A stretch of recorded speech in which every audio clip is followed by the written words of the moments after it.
Gaza में पानी खत्म हो रहा है।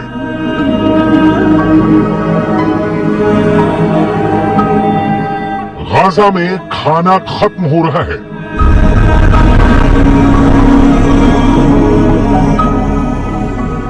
गाजा में गैस खत्म हो रही है।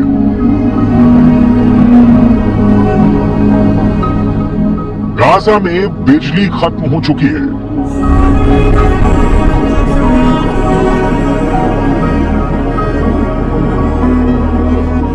गाजा में अस्पतालों की हिम्मत टूट रही है।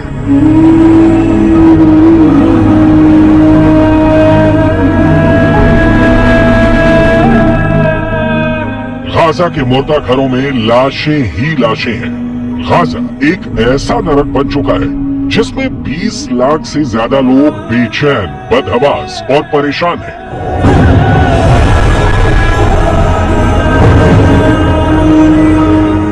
गाजा के लोग भागना चाहते हैं,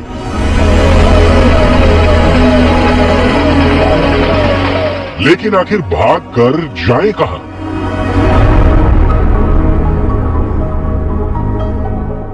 एक तरफ समंदर है, दूसरी तरफ इजराइल है।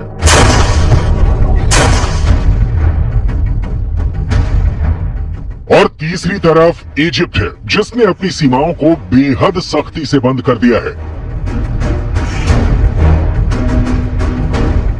पीने के लिए अब समंदर का नमकीन पानी है। खंडहर बनते जा रहे गाजा का तापमान बढ़ता जा रहा है।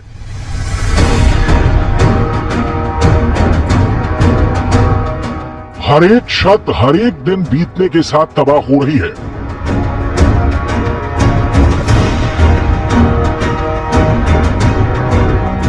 और इस खतरनाक तबाही से भी ज्यादा तबाही इजराइल के लड़ाकू विमानों के बम बरसा रहे हैं।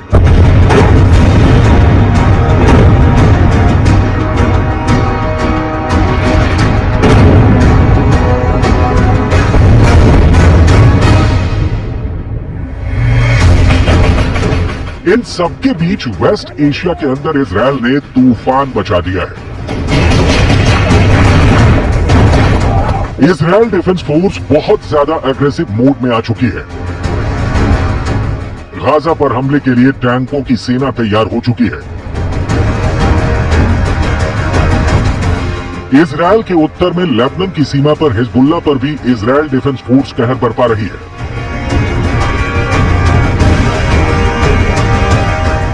और उत्तर में ही मौजूद सीरिया के बॉर्डर पर भी इजराइल मुंह तोड़ जवाब दे रहा है। इजराइल इतना उग्र हो चुका है कि जैसे ये खबर आई कि ईरान के विदेश मंत्री सीरिया में दौरा करने वाले हैं, वैसे ही दमिश्क और एलेप्पो के हवाई अड्डों पर इजराइल ने बम बरसा दिया और इन हवाई अड्डों को ही तबाह कर दिया। इसका मकसद साफ है कि ईरान के जरिए हवाई जहाज से हथियारों के कार्गो विमान सीरिया में उतर ही ना सके।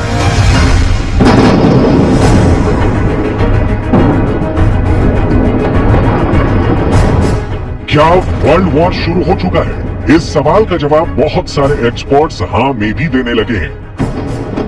लेकिन इस वर्ल्ड वॉर की धुरी गाजा पट्टी बन जाएगी, इसका अंदाजा किसी को नहीं था।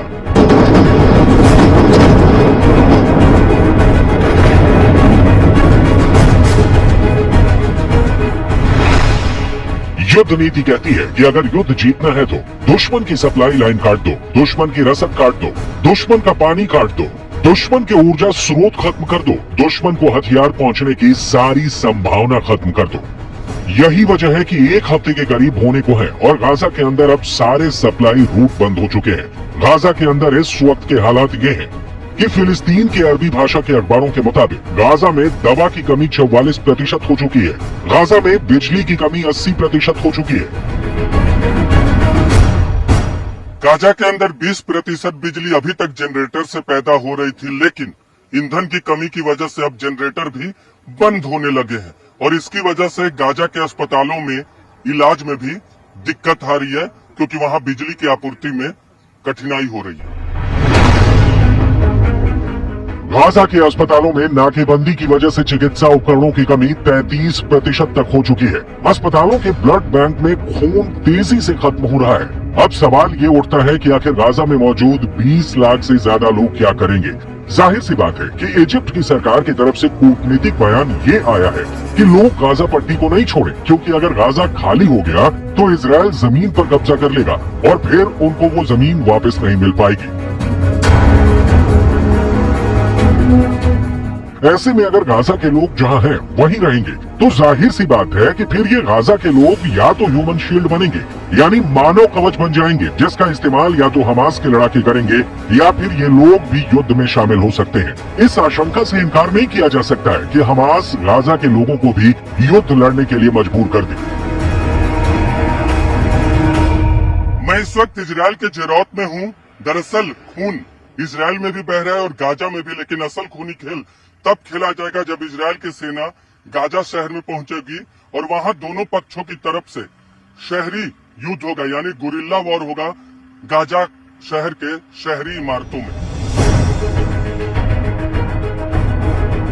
दूसरे विश्व युद्ध में ऐसा ही रूस के अंदर लेनिनग्राद और बर्लिन में भी हुआ था।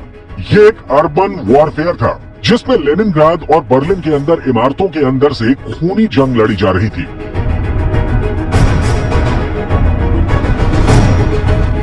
जिसमें बेहद खतरनाक जंग हुई थी। हिटलर जैसे तानाशाह की मजबूत आर्मी भी इस अर्बन वॉरफेयर यानी शहरी युद्ध को नहीं झेल सकी थी।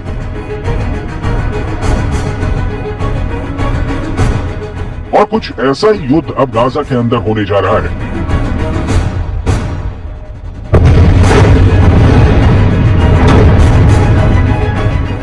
जिन इमारतों को इजराइल ने हवाई हमले करके खंडहर में तब्दील कर दिया है, उसी इमारतों के अंदर से हमास के आतंकी खतरनाक गुरिल्ला युद्ध छेड़ने वाले हैं, जिसका अंजाम क्या होगा ये कहना इतना आसान भी नहीं है।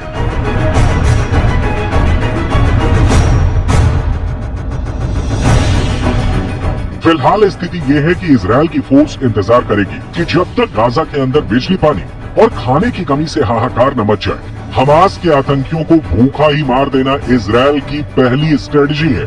इसीलिए गाजा के बॉर्डर पर सेनाएं खड़ी हैं और तब तक युद्ध शुरू नहीं करेंगी जब तक मोसाद के एजेंट उनको दुश्मन की सही जानकारी न मुहैया करवा दें। और इसीलिए ये युद्ध अभी लंबा खींचेगा, क्योंकि गाजा के अंदर घुसकर वहां सुरंगों में घुसे आतंकियों की जाल में फंस जाने का डर भी इजराइल को है। यही वजह है कि इजराइल एक एक कदम फूंक कर रख रहा है। इजराइल इस बात को समझ चुका है कि गाजा की लड़ाई कठिन है, इसलिए इजराइल ने अपनी आर्मी की फुल स्ट्रेंथ बुला ली है। इजराइल की आर्मी में दो तरह के सैनिक हैं।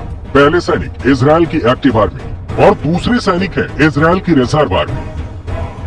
इजराइल के अंदर 50 साल से कम उम्र के लोग रिजर्व आर्मी के सदस्य होते हैं। सामान्य परिस्थितियों में इनमें से ये रिजर्व आर्मी साल में एक बार इजराइल के रक्षा मंत्रालय को रिपोर्ट करती है, लेकिन अब इजराइल ने अपनी 3/4 रिजर्व फोर्स को बुला लिया है। यानी इजराइल की 3,60,000 की रिजर्व आर्मी और इजराइल की 1,50,000 की एक्टिव आर्मी को मिलाकर इजराइल कुल 5,10,000 सैनिक बुला चुका है।